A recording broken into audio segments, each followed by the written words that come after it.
I chose to do the Arthropod Pinning Project, and I'm just going to go through the basic rundown of the process building up to that, and then show you my specimen. So I went around my house in Palmyra, Pennsylvania, trying to find different specimen, and I found that lifting up rocks was the most effective, and I also found that hovering over a pile of dog poop for admittedly longer than I would care to admit made me successfully catch 2 flies, so that's pretty cool. I ended up freezing the insects for 6 hours and then was able to pin them. It was really challenging to break through the beetle's wings, so I wasn't able to place the pin on the front side of the right wing, as the Queensland Museum article had suggested. And I displayed the Asian lady beetle that I caught with their wings out, which I believe the article suggested not to do, but I just found it to be a lot more pleasing to see, and you could see more of their structure doing that. So now I'm going to show you the specimen.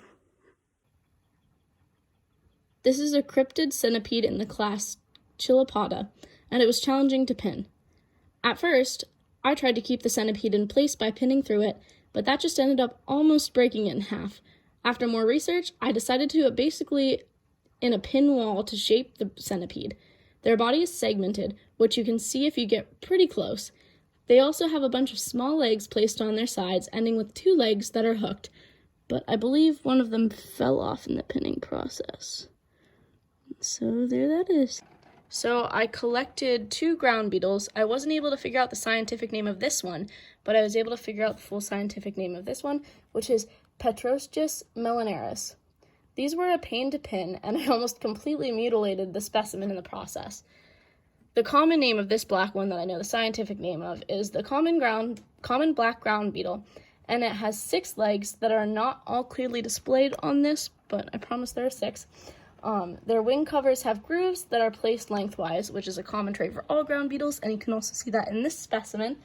And underneath the wing covers are their wings. So here is the Asian lady beetle, which is also known as Hermonia axyridis. This specimen has 17 dots, and when you look closely, you can see a small but distinct M on their head near where the elytra, which is their outer wing cover, split begins. So if you look closely, which I believe because it's dried, this is going to be hard to do. It's hard to tell that the M is there, but this is just a close-up of it. The flesh fly I collected. As you can see, they have a very distinct line pattern on their thorax and abdomen. They also have fairly distinct eyes that can take up a large portion of their head.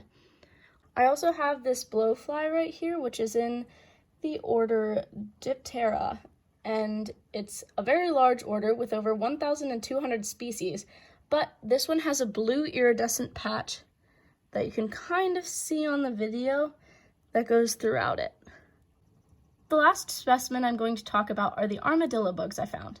The one I identified all the way to the scientific name is Armadillum vulgra, which is labeled on its tag, but I believe both are in the class Molluscurata and order Isopod.